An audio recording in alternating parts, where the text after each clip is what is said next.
All right, welcome back. All those commercials. I hope you bought everything that the dynamic ads that were placed just for you, ladies and gentlemen. I hope you bought everything twice because we need the money. This is Sam Marcoux. It's the two-time Hall of Famer, Dr. Christopher Cullen. And we're not alone. We brought reinforcements. Somebody who I thought would be a fantastic guest on this show. And secretly, behind the scenes, I'm like, this guy's going to replace Chris. This is going to be my new best friend. But we're sitting here talking to David Bearman from Betting with Bearman here on the BLEAV Network, also powered and sponsored by Fanduel. And I don't know, we talked for about 20 minutes. We told David, give us 20 minutes of your time. We've been talking for 20 minutes, not even recording. And it turns out I'm the third wheel. I'm the ugly duckling for these two swans that are out on the bar right now. So, David, thank you for being here, but you're never invited back because you just stole my best friend. When I thought you were going to steal, I was going to steal you away. I don't know. The whole thing, I'm flummoxed. But anyway, David Bearman, the worst intro ever from Betting with Bearman here on the BLEAV Network. Thank you very much for being here.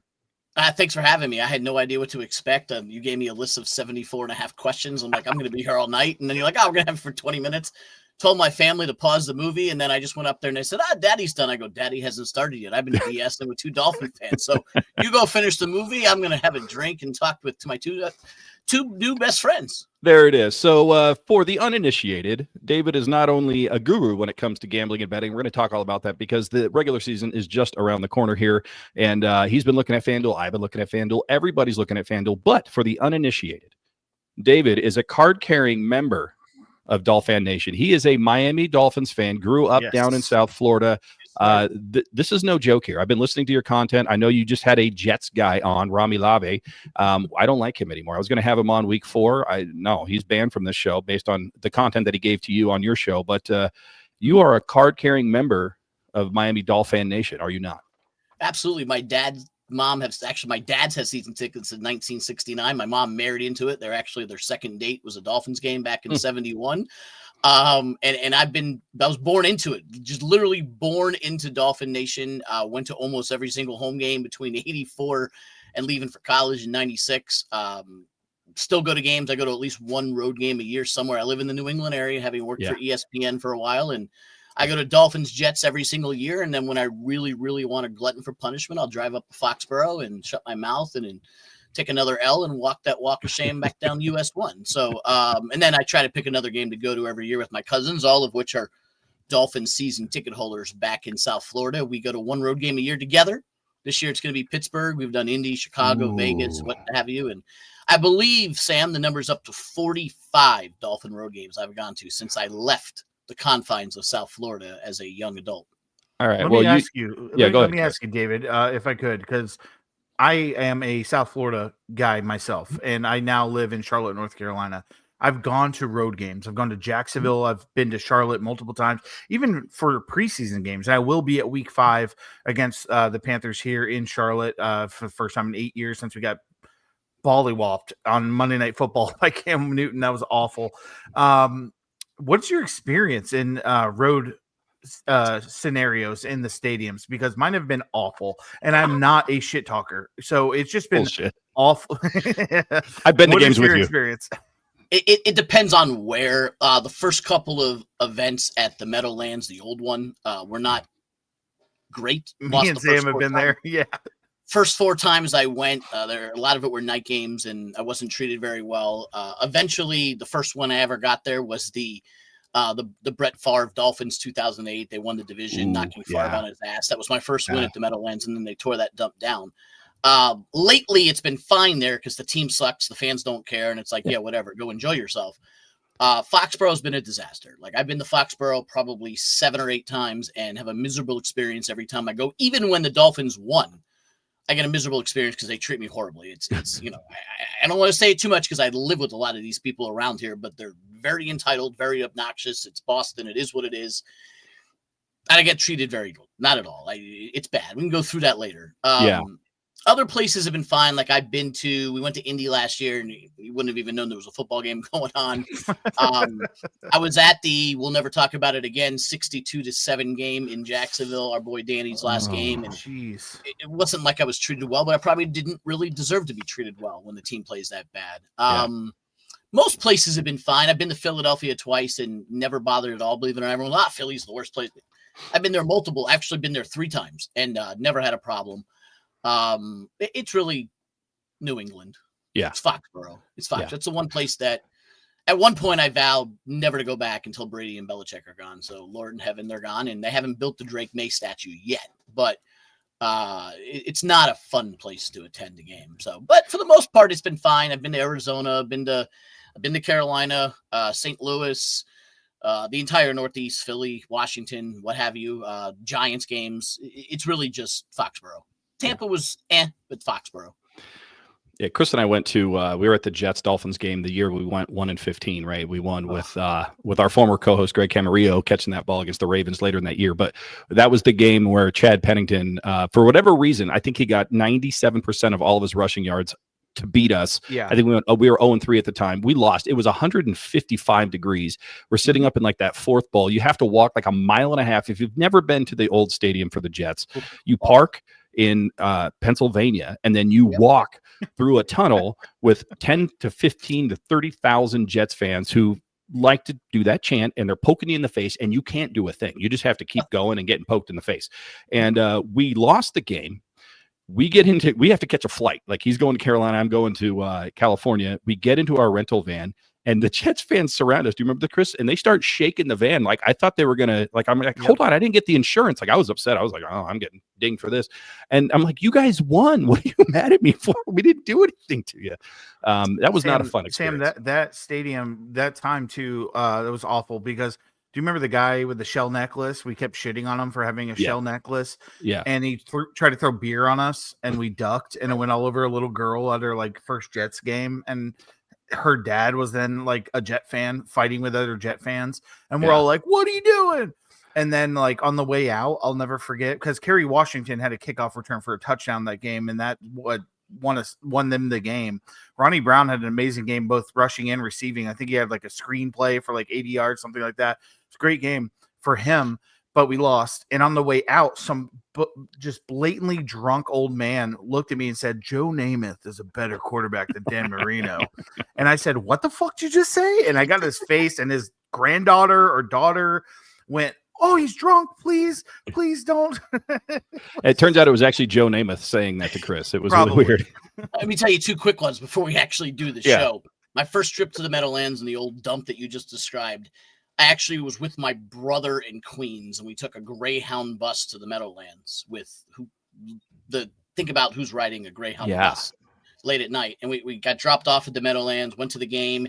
It was one of those awesome games where I think Ray Lucas played, and maybe whatever. It was one of those awful Dolphin Jets Sunday night, 13-10. I think it was the Chris Chambers caught the ball in the back of the end zone, but it's not a catch. It is a catch. It's not a catch. Who the hell knows what's a catch once you hit the ground? Dolphins lose by 3. Get in line to get the Greyhound bus back. And you've been to the Meadowlands. You're not on the first. You're not on the second. You're probably on the 74th bus back to Manhattan. And I'm just waiting in line with my brother. I'm probably 24, 25 years old. And guy just comes with a swinging elbow in the back of my head. Just slaughters me in the back of the head as he walked by. He's just walking by, and I'm in line. I'm wearing a Dan Marino jersey. And I turned to just go. And my brother tackled me. My own brother tackled me, which prevented me probably from spending a night in a Meadowlands in Rutherford jail. That was my first Meadowlands experience, and it's only gotten better from there. One time I went to Foxborough. It was the year, if you guys remember, the Dolphins started 3-0. Brady was suspended, and they started out 1-2, and everybody said the torch has been passed. It's now Tannehill and the Dolphins, first place, and they're going to win the division, and this is now the dynasty's over. Oh, man, we were wrong. So anyhow, I go to that game week 4, and having lived up here, that was all the rage. Like, damn Dolphins, they think they're stealing this from us. This is our division. This is our town. Screw them, screw them. So that was the sentiment going in. It was the only game. I've been to 45 Dolphin road games. It was the only one I went to by myself. Wow. Went to by myself. I bought tickets last second, had to get off of work. Last second, Dolphins are 3-0. I can't miss this one. Go there by myself, and it's the last time I'll go by myself. I'm sitting in the stands, and there's this dad and probably a 12-year-old kid, both Boston, Patriot fans. And every single play, good or bad, this dad, who couldn't have been much older than me with a 12-year-old, getting in my face every freaking play, no matter good or bad, in my face, screaming at me. If it was pass interference on the Patriots, it was a horseshit call. The Dolphins are cheaters. You guys suck, in my face, right in front of his kid. The Dolphins scored a touchdown. That was bullshit. He fell down. Bad play by the Dolphins. Like, I couldn't take it. So at halftime, I'm like, I'm going to throw this guy off the upper deck, but he has a 12-year-old kid. So I'm just, you know what? I'm out. I'm going to go downstairs. I'm going to go to the standing room only in the end zone of Foxborough. I'm going to mind my Dolphins are getting their ass kicked, by the way. I'm going to mind my own business before I decide it's time to make that walk of shame back to the parking lot on US 1. It's a 10-mile walk to my car and get the hell out of there. I'm standing there in the standing room only. I got up against the yellow rope in the end zone behind the stands in the end zone. And out of nowhere, a guy who couldn't have been a day under 75, thick Boston accent, comes up to me. I'm wearing my Merino jersey, just minding my own business. Comes up to me, 70, drunk as a skunk, spits in my face and goes, "That was for Shula and Zonka, you prick." What? And I got just a wad of spit on my face. So I'm sitting there, I close my eyes and I go, I'm either going to swing and get my ass kicked, or I'm going to turn around and walk out of this place and never come back. And I turned around, I walked out of there, and I said, I will never be back until this era ends. And the era has ended. The era is done. And I've been back. But, like, that was my Foxborough experience. Like, I thought our time was bad, Sam. No, David is certainly one of us, but maybe an enhanced version of one of us, because I'm not getting hit with a 45-year loogie because Don Shula and Larry Zonka. We haven't been in roughshod enough games, Sam. I haven't been to 45. I've been to 4 or 5. I mean, I've been to a lot of Raider Dolphins games, Niner Dolphins games. I went to Seattle. Sam, that was fun. Please tell him about the Seattle game with Kenny Stills dropping the ball, and you please tell him the story. All right, we'll do that, and then we'll roll into everything that we actually were here to talk to David about. But I think it was like I was on tour for comedy, and I was up there doing comedy in Seattle, and I got the idea from Jim Florentino. Shout out to him, another fellow Miami Dolphins fan, and he would book his tour around where the Miami Dolphins were playing on Sunday. And he would do Thursday through Saturday shows and then take Sunday off and then go to the game. And that would be part of his package. And I'm like, I'm going to do that. So I'm up in Seattle, and I'm actually met with Travis Wingfield, the great Travis Wingfield from the Miami Dolphins Drive Time podcast. He was working for us at the time here in Perfectville, and he met us up there because he lives in Seattle, or did. And I get hammered. I just get absolutely hammered at like 7 a.m. We walk over to the stadium, and the 12th man, the Seattle Seahawks fans, they're great people. Like, I had a great time there. And the play opens up. We lost that game by, I think, 4 or 5. It was definitely one score. And at one point, we're on the 20-yard line, our own 20, and I can see it from where I'm sitting. I'm up in like the upper nosebleeds, and I can see it happen. And Kenny Stills is wide open, and Ryan Tannehill goes back. He sits back. He's got a clean pocket, and I turn around and I just start talking shit to everybody because this is a full-blown touchdown. And the whole stadium erupts, and I'm like, I didn't realize there were so many closeted Dolphins fans. And as I turn around, I see everybody walking back to the huddle. I'm like, I don't understand what happened. This was a touchdown. Is there a flag? There's no flag. There's no laundry. What happened? And then I see the replay. And he just dropped it. It was a wide open, and he dropped it.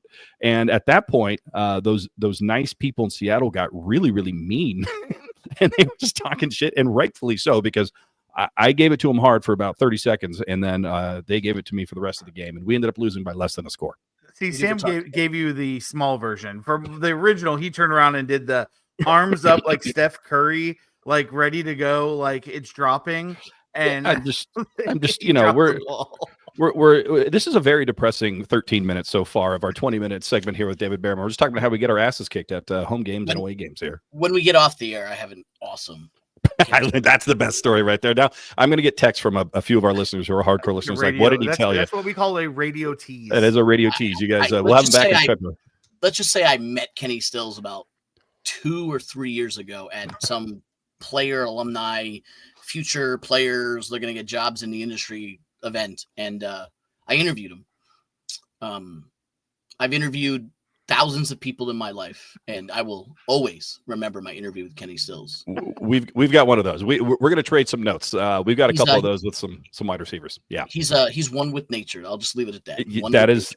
That does not surprise me. What did surprise me was on a recent episode of your show here on BLEAV, Betting with Bearman, there was Rami Lavi was there. He's a New York Jets podcaster. He's on WFAN, and he was actually saying, from a gambling perspective, he thought that Mike McDaniel would be the first coach fired in 2025. Wow. And I couldn't find those odds on Fanduel. I did find odds online about this. He is one of the favorites. He's not the favorite, but in talking, you were very polite and you didn't say, yes, I agree, but you did think that Mike McDaniel would get fired this season. That is your prediction coming off of the Spain game against the Commanders. Do you still stand by that? Is a thing that's going to happen, you think?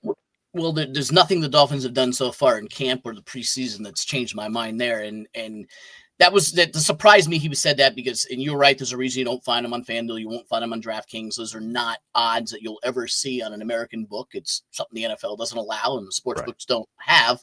So you have to go offshore, Bovada, et cetera. And I'm sure that's where Rami got it, where you found it.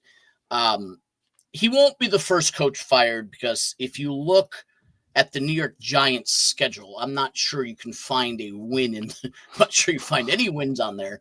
But I think that the Brian Daboll experiment may come to an end rather quickly if they get off to a bad start. As far as your question on Mike McDaniel, I wrote it, and this is probably what you heard. I wrote it in a column for Pro Football Network when I worked for them earlier. I did bold predictions back when the schedule came out in May. We all did bold predictions, and one of my predictions for the Dolphins had to be bold. I wasn't just going to say, hey, Tua is going to lead the league in passer ratings. That's not too bold, or he's going to get a concussion. Also not bold. So I said that based on the Dolphins schedule and the fact that they are going to Spain, and you look at who they play, and they have Atlanta, Baltimore, Buffalo, trip to Spain for Washington.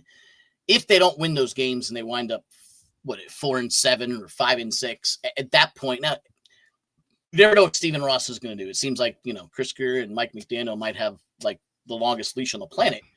But if they're 4-7 when they come back from Spain, I don't see him coming back from Spain. And that's just, that was a May prediction. And they haven't really done much to change my mind since then. Then again, the early part of the schedule is not too difficult. So if they wind up maybe 3-1 or 4-1, and they can ride that out, and maybe they're 6-5 coming back. Maybe they win in Spain and they go 6-5 and they survive that. But from what I've seen, and we're going to get into it with their lack of a secondary and backup quarterback, and now no running backs to go with it.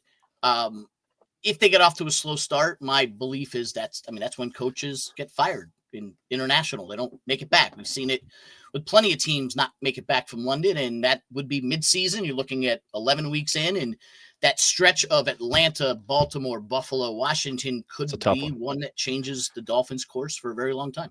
Well, and Chris, I know you're chomping at the bit here, but there is precedent for this. I think Joe Philbin was actually fired coming back from London for us. And then I think the Raiders coach, when we played the Raiders over in London, even before that, he got fired coming back from London. So it does happen. You're right. You get that extra bye week. You probably slot Anthony Weaver or somebody into that head coaching spot for the rest of the season, see how he does. He gets that, kind of extended audition.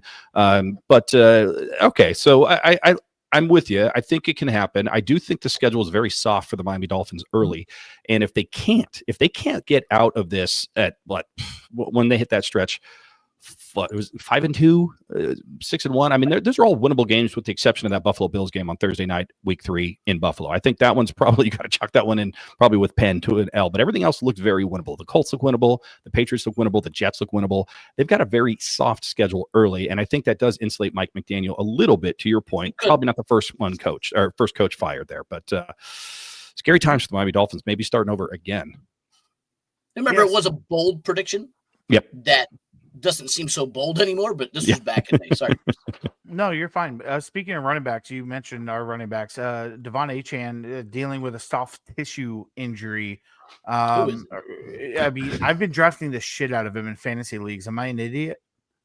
You're an idiot for drafting fantasy leagues this early. Yes. As for Donovan Achane, I won't even, if it's not September, I'm not drafting. I'll cram them all in a 4-day period. Sorry, Lindsay, we're not doing any podcasts that week.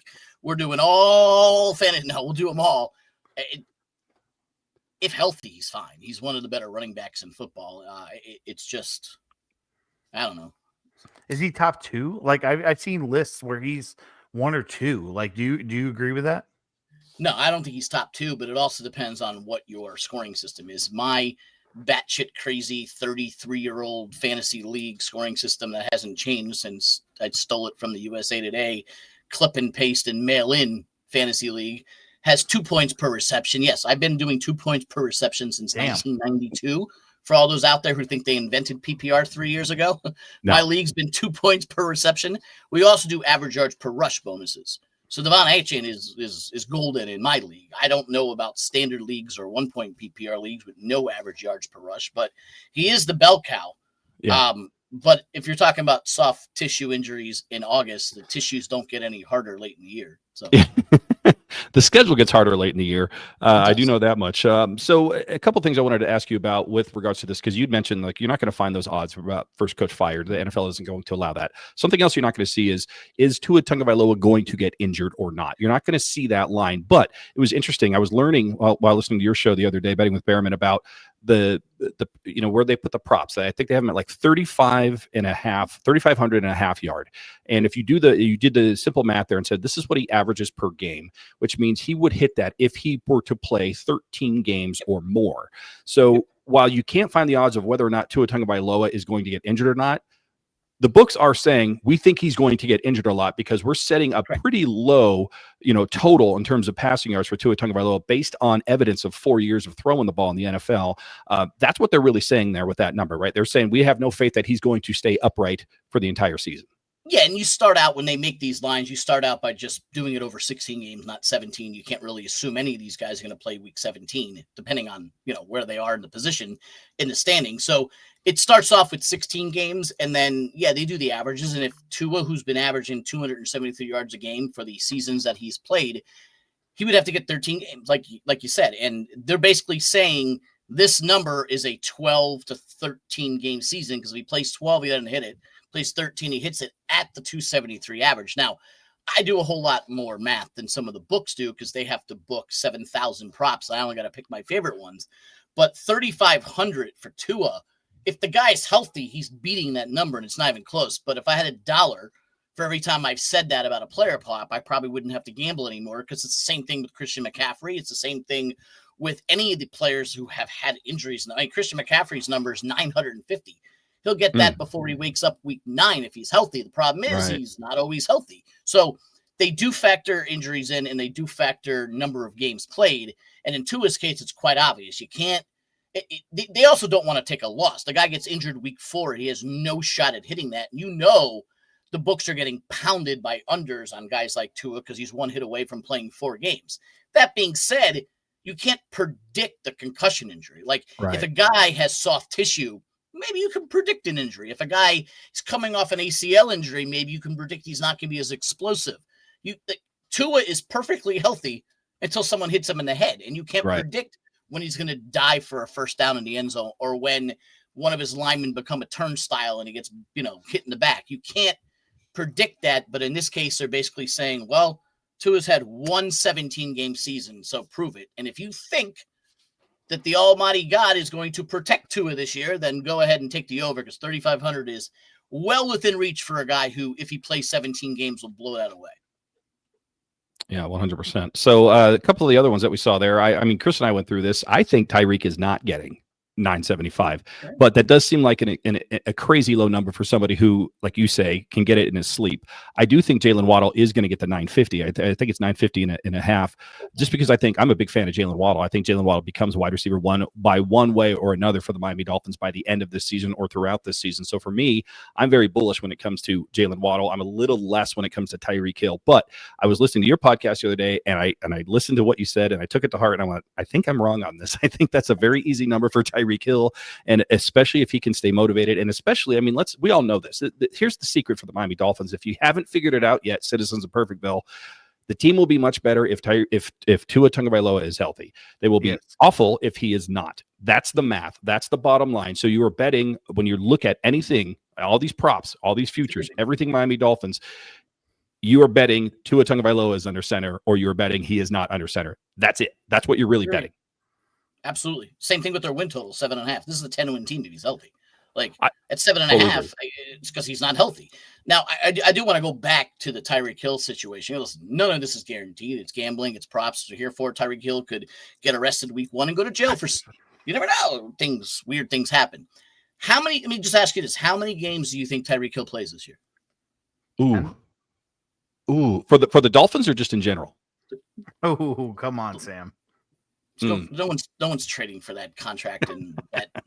You're right. That's he's untradeable until next year anyway. You're right when you look at everything. 10 to 13, I'd say.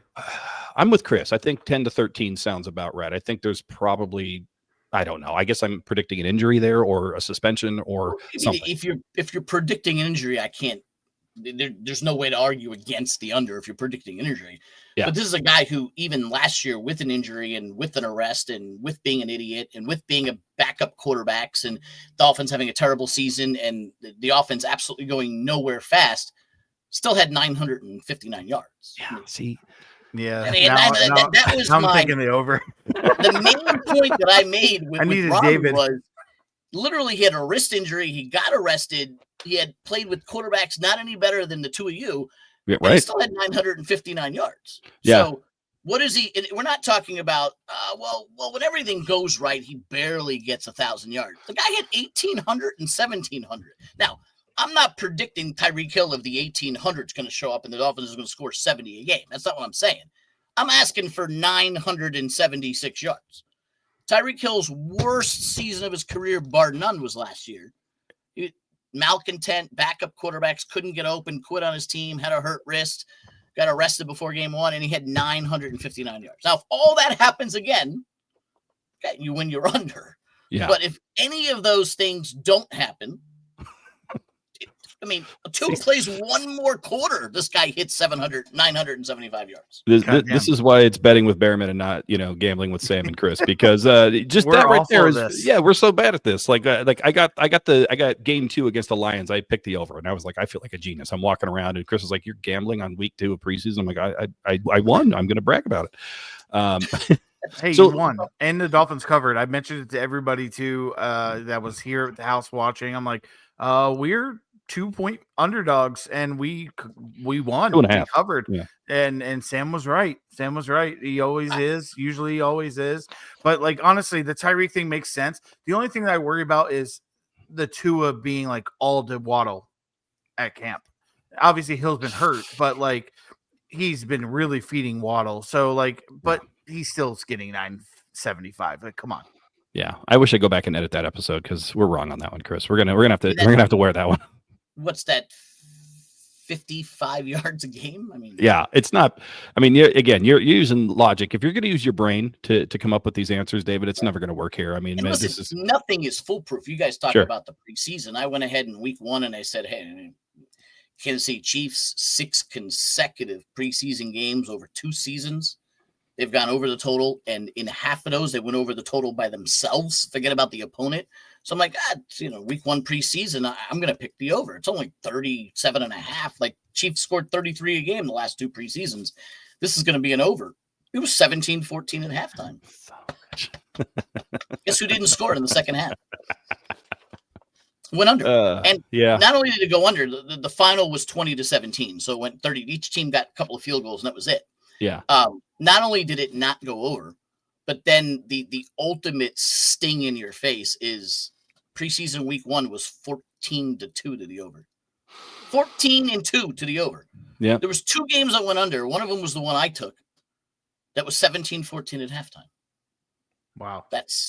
You can be right, just like I am on Tyreek, and still not get it. Tyreek could be at, and don't call me when this happens, 950 yards entering week 8. And he goes, the FBI grabs him and he goes to jail. We won't find that on Fanduel either, but if he's at 950 yards week 8, we will figure out a way to get action on that, because at that point, this podcast that you're listening to right now, that we're recording right now, is going to be in the forefront of everybody's brain. All right, a couple of things, just rapid fire here. I got a couple of questions here for you. We're talking to David Bearman from Betting with Bearman here on the BLEAV Network, powered by Fanduel. Craziest gambling story you've ever been a part of? Let's hear it. NFL or any sport? Whatever you want. Please, any sport. I'm going to bring up Eddie K just because Chris and I are talking about this off air. So for those that know, Eddie Kaplan, longtime host down in WQAM in Miami, he had an up all night show. He was always on after the Marlins games or after the Heat games or Hurricane games, whatever games were on 560 WQAM. And he stayed on until the last out of the last game. That was his show. It was a brilliant, brilliant show. And for 1 year, I was his intern, and it was usually following a Marlins game because I worked with the Marlins, and I would just go over to the studio and help Ed out. One of his promos, you were talking about promos at the beginning of the show, one of his ads was the Princess Casino on Grand Bahama Island. Who doesn't remember that awesome Princess Casino on Grand Bahama Island? And they decided they wanted to do a live remote with Ed. Like, we sponsor your show, come to the Bahamas. I'm going to take my intern. Well, I'm 19. All right, sure, whatever. The Bahamas, it's the Bahamas. Go down to Miami International Airport and hop on you'll love this, 10-seater with 5 on each side.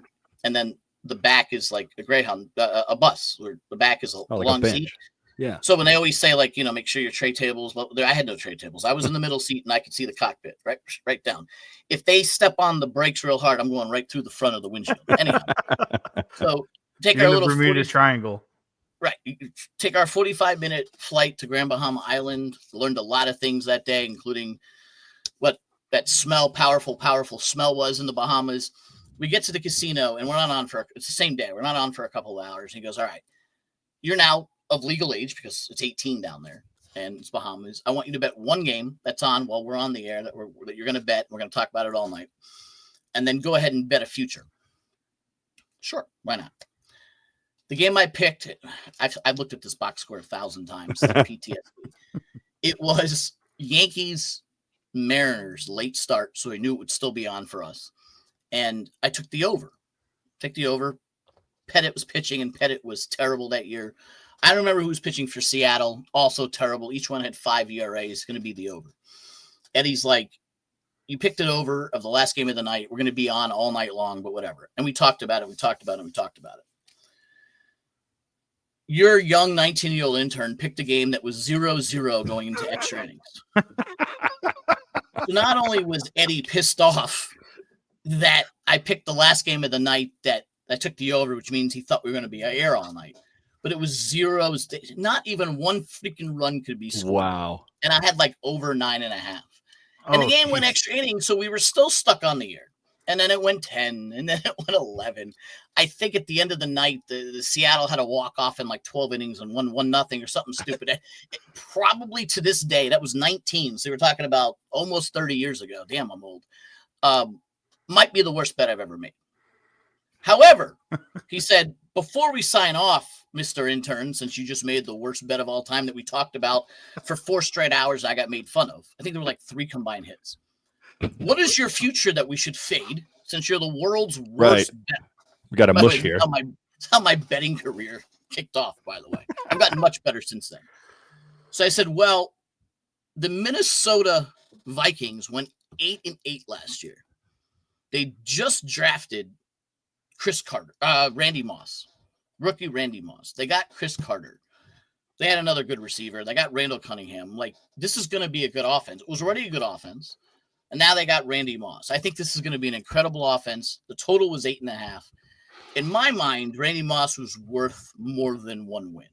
Just no idea Randy Moss was going to be a Hall of Famer. Right. But I like Randy Moss. I like Chris Carter. I like Randall Cunningham. I thought this offense was going to be unbelievable. They were 9-0 before they lost their first game. Wow.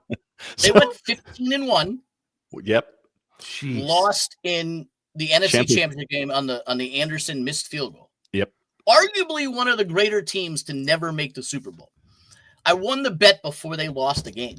Wow. I made the best bet and the worst bet of my entire life the same night. Grand Bahama Island with Eddie K up all night. Shout out to WQAM, Eddie K. This is how you two are linked together now. So I mean, this is that time is a flat circle type stuff that's going on here. So that's an amazing story. Well, I love that. The funniest thing about Eddie K is that, like, I was an intern for Dan Lebitard at $7.90 the ticket, and Mark Hochman was his executive producer, and he said, "Hey man, like, I know you're trying to like get paid. You're doing this for free. You're driving from West Palm Beach, Florida, to work the boards, work the phones. I have a contact across the street at our competitor at 560 WQAM. They need a producer, and I think you can do it." And it was for Ed Kaplan. And I went over there and I worked from 10 till 1 a.m., whatever, till the last play, like David said. And then I would stay overnight till 5 a.m. and record the highlights of the West Coast games, which at that time in 06 was when Barry Bonds was chasing Roger Maris and all that. So I was, of course, his games were ending at 1 a.m., 1:30 a.m. Eastern. So I had to stay up and record the highlights, record the interviews, all that, put it in the can for the morning shows, for the midday shows, for their highlights. But I was setting a clock on my, after that, setting a clock on my alarm because we played ESPN radio, satellite radio for the first 45 minutes. And the last 15 minutes were local commercials. So I had to set my alarm to wake me up to go, oh shit, I got to pod down ESPN and pod up the local commercials for WQAM for those 15 minutes. And I leave at like 5:30 in the morning, get on the turnpike and head up north to West Palm Beach. So that's so cool that David comes on the show and we have that same connection. It's amazing. And we had no idea before tonight. No, literally right now. We just found out. To wrap up the Eddie K thing, and Chris will know this because how Eddie K was, like that night on the flight home from Grand Bahama Island or middle of the night, whatever it was, just absolutely razzing me for my awful baseball bet, telling me that I never should bet ever again. That like he was on the air gave out this pick to all the Miami listeners, and we're rooting, you made me look like shit. And it was awful, talking shit the whole time. And remember, I'm interning with the Florida Marlins through WQAM. So Eddie would show up every once in a while to the Marlins games and then leave like in the 6th inning to go back to the studio to get ready for a show. And you fast forward, and this is probably like April, May, whenever this was that this bet was made. Yeah, it was after the draft, so it had to have been late April, early May. And then I got this ticket for the Vikings, which he's like, all right, again, we're going to fade Bearman here because how awful he was. One bet. And you fast forward to like December, and he comes in and he sees me and he's like, fucking savant this guy is. Like under 15-1 team. Like this guy's got a future in this business, which, don't bury the lead. I do. It's what I do. But from the worst bettor of all time to a savant. You're God, brother. The 2 bets that I made that one night in May at Grand Bahama Island. So it's amazing to me too, because what I hear, the overarching theme that I hear is that Eddie liked David more than he liked Chris, because he's taking you to the Bahamas and he's making Chris pull highlights of Barry Bonds against some asshole on the Nationals at 2:00 in the morning. So we know the pecking order at 560 WQAM back in the day, and it goes David, dogs, dog shit, birds, bird shit on top of dog shit, Chris, Cullen. That's the order that it went in Eddie's world there. So just remind me when the show's over to ask you an Eddie K question. I don't want to ask on air. Yeah, sounds good. Yeah, well, there's a lot. There's a big the citizens of Perfectville are just fuming right now because all the good stories are happening after the interview. The radio teases. There's some really good ones on here, but all right, a couple of things. You talked about the worst, the biggest mistake, the worst, the bet you ever had. For those that are just day traders, if you will, people that are just throwing a couple $20, $50 out there. What's the biggest mistake that us Johnny come latelys make when it comes to gambling on the NFL? What's the biggest issue that you have with newbies coming into this? I'll give you 2 of them. One, don't wait till Sunday to make your bets, period. Like it's too late. You lost. If you just bet on Sundays, you're not going to make money. Like I'm not telling you to be like me and bet it Monday night when the lines get posted, which is what you should do. You should bet it Monday night before the minute the lines go up, but don't wait till Sunday, because I know people like, well, I don't want to bet on Monday. I don't know about the injuries and I haven't heard yet. They haven't been at practice, and then they get to practice Tuesday and so-and-so doesn't play. Oh, the injury report will come out Wednesday, and then, he may play. We'll wait till Friday. Everyone's bet into it. It's called betting into the line. By the time Sunday comes, there's no value. That doesn't mean you can't win a bet. Right. The value is long gone. If you're betting after you dropped your kids off at religious school or you're coming out of church or temple and it's 11:30 and you say, shit, I have to make my bets, you already lost. That's just the novice. I know people aren't like me paying attention to every line move from Monday. That's my job. That's what I do. That's what I have been doing. And I write articles and tweet out at David Bearman, shameless plug. I don't know if you ding. I talk about line moves, and I have the newsletter, Betting with Bearman, at bearmanbets.com. Ding. Go sign up. It's 3 days a week. And I talk about those line moves, and I talk about the reasons why, but you need to be in already. Now, the line may move against you. It may move for you. Closing line value is extremely important.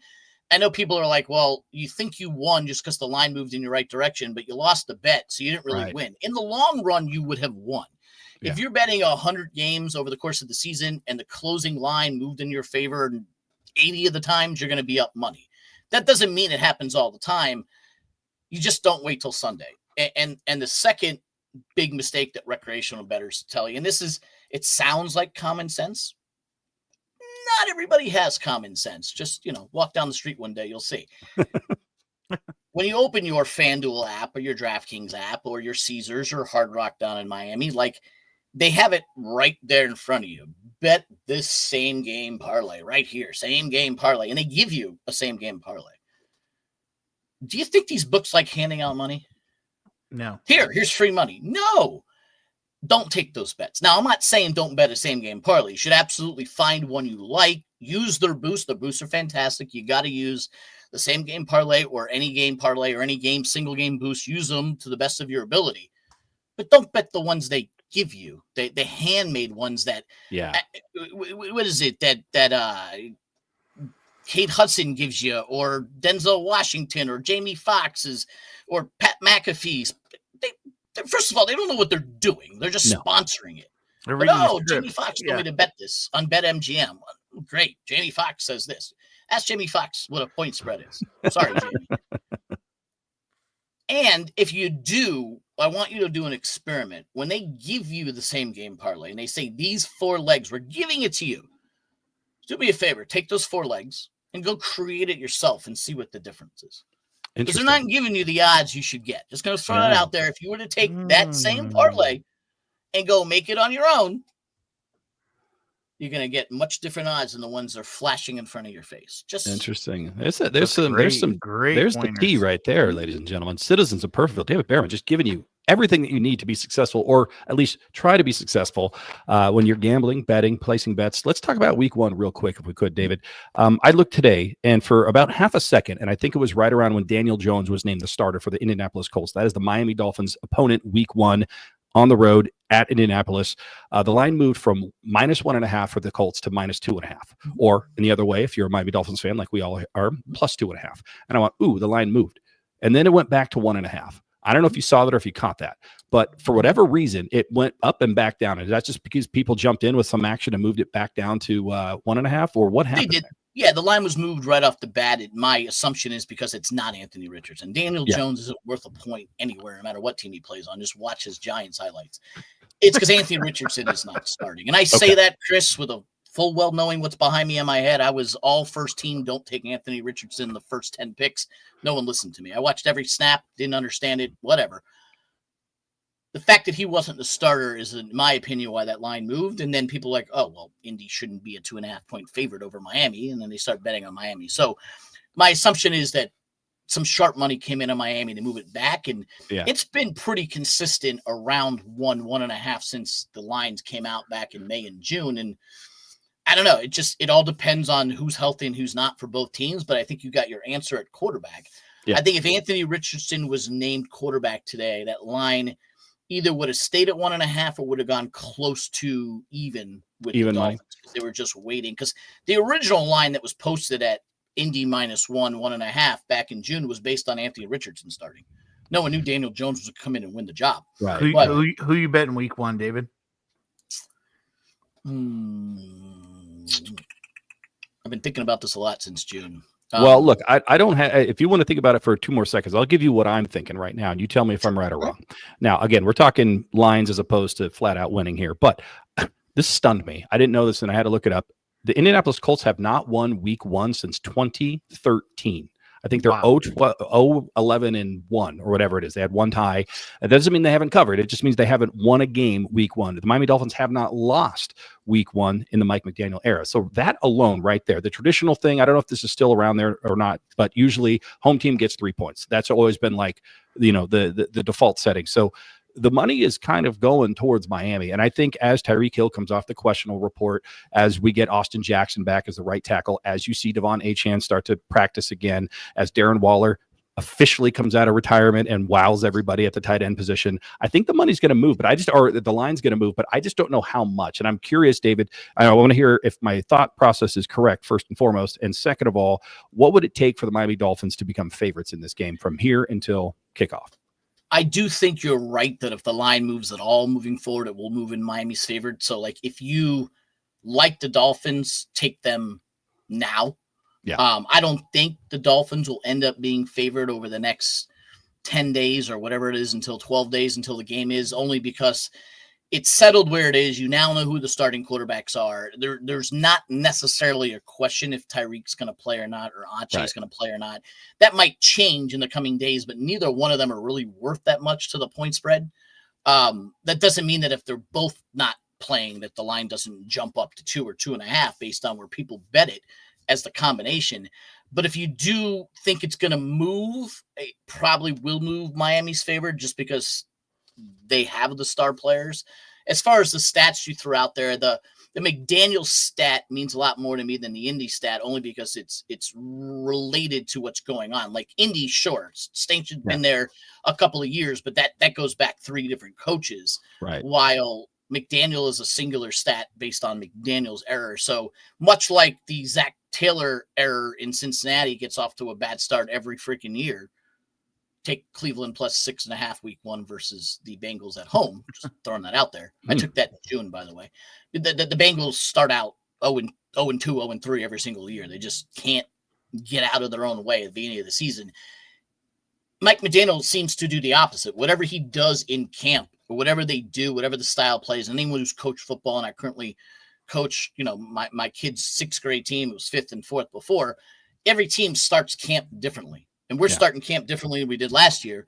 How McDaniel does, they've gotten off to good starts, the Dolphins. They just have. Maybe it's because Tua is playing. Maybe it's because everyone's healthy. And I mentioned a few minutes ago, never wait until Sunday to bet an NFL game. If you were ever going to do that, do it week 1, because you don't have anything before that. Like in week 6, you know what happened in week 5 and week 4. We have no idea how injured it's preseason. Like, could Tyreek Hill have played if this was week 1? Probably. He probably would have played last week. Achen, would have he played? I have no idea, but sounds like he could have played. We don't know what we don't know until week 1 comes, but I think it's going to stay right around 1.5 for Indianapolis. And listen, the Mike McDaniel stat makes me want to lean towards Miami since they do get off the hot starts. But I also was at that painful exhibition of a game last year between Indy and Miami in like week 7 or 8. I was at that game, and we talked at the beginning of the show how I've been to 45 road games and 6 billion home games in Miami. And that was probably the worst NFL game I've seen in my entire life, was the Colts Dolphins game last year. It was awful. It was awful. Yeah, just awful all around. Well, what hasn't been awful is our time here. It's going on 50 minutes. I told you 20, and I think I've had you for 60 at this point. So we're going to have to wrap it up, because much the like fans that will have no idea about the 20 minutes prior to hitting record. Yes. And much like that Yankees-Mariners game that went into extra innings with no points, this is going into extra innings, but with many, many points that have been made by the great David Bearman. David, one last question for me, and then I'm going to let Chris. I'm going to let Chris close us out, because you two are best friends now. This is a good one here. What gives you more stress, a last-minute game-winning field goal opportunity by Jason Sanders and the Miami Dolphins, or that last leg of a parlay, getting ready for that to hit? What's going to give you more stress? What's going to make you lean in and watch that game with just a little bit more focus? Is it the Dolphins or is it the points? It should be the parlay, because I likely have given it out to people. People have read it in my newsletter or paid for it, or I've convinced my buddies to take it, or there's a lot of pressure when I give out plays. So it should be the parlay, that if you hit the parlay, you're genius and people are going to want to talk to you again. If you miss the parlay, you're going to get nasty text messages all night. So it should be that. But Dolphin games, since I was 6 years old, let me answer it this way. The tank for 2 a year, which rivals the 1 in 15 season in terms of most miserable I've ever been. I'm at Buffalo Wild Wings. The Dolphins are winless, and they're playing I believe it was the Commanders, also a horrible team. And basically that game may decide the top pick. The Dolphins were winless at the time. and they went for 2. Remember that? They went for 2. Yes. Yep. Yes. You didn't know whether everybody I was with was rooting against the Dolphins. Want a tank for 2, a tank for 2. I can't. I don't have anything in my body from my toenails to whatever hair I have left. I can't root against the Dolphins. I just can't do it, even though everybody around me was doing it. They called timeout to go for 2. I got up and I went to the bathroom. Ooh. And I didn't watch. Yeah. I prayed they didn't have it on the speaker in the bathroom. I went to the bathroom, did my business, washed my hands, came out and said, so they win or lose. I could not physically watch that play because it was going to make me ill one way or another. They get the 2-point conversion. I want to be happy, but you just lost Tua. If they, back then we were stupid enough to think he was going number 1. Right. But if they missed a 2-point conversion, they're still winless, which is just gut wrenching. So unlike everybody else who enjoyed the losing, I went to the bathroom. I couldn't watch it. So that probably answers your question. It's the Dolphins' last-second field goal from Jason I think Sanders, that's the right answer. By the way, went to the University Sinks are pretty good in Buffalo Wild Wings, by the way. Those are pretty nice. The sunken wings in are sinks. pretty good. And the wings are good. Well, the sinks. Oh, the sinks. The sinks. I think you said the wings. Yeah, the sinks are wonderful. Oh, wings are awesome too. Yeah, for sure. Well, not as good as this local tavern here in town. Next time you two are in Connecticut, when you come with me so we can drive to Buffalo week 3 for Thursday night, I'm going to take you to get some real wings here. So, hey, I was in Connecticut last year. We were in New Haven for Yale. My son was getting recruited by Yale.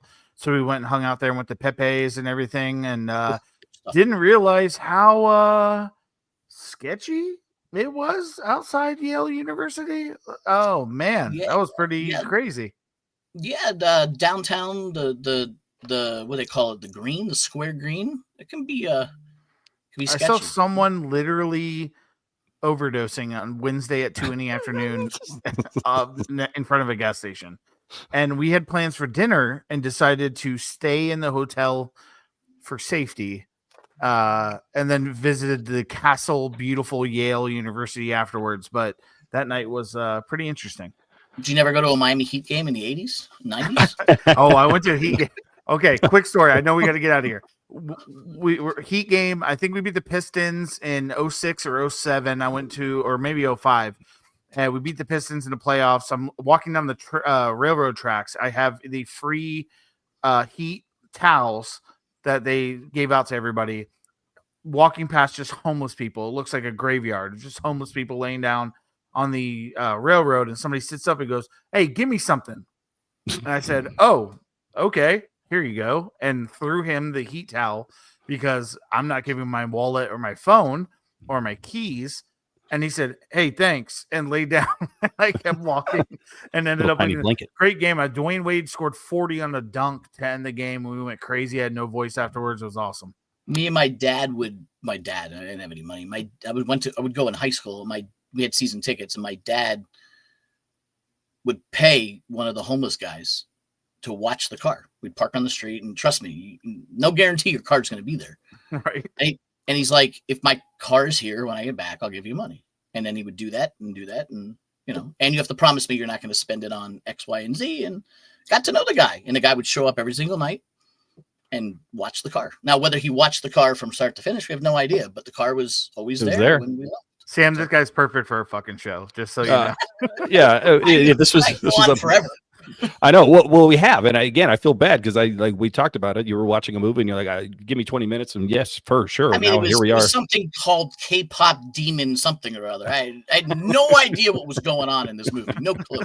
Like most kids' movies, my kids are sitting like this, and they've seen it 6 times already, and I'm like, "What the F is going on?" They're just.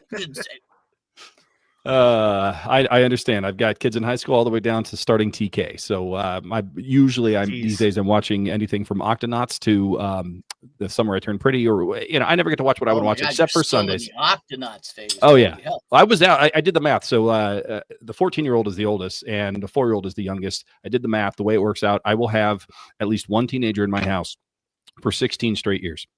And people want to know why we drink, and this is why I have my Perfectville sip sack koozie and everything else.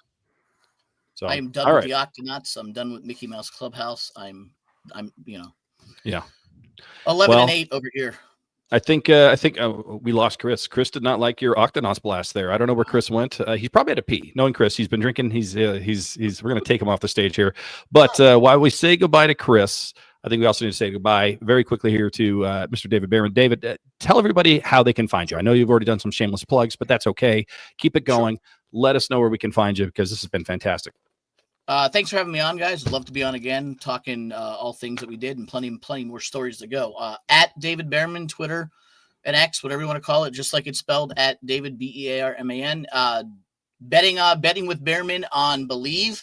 Usually do 2 or 3 podcasts a week. We're continuing our division by division preview, which you talked about, the AFC East. I don't know when you're airing this, but the NFC East podcast will drop.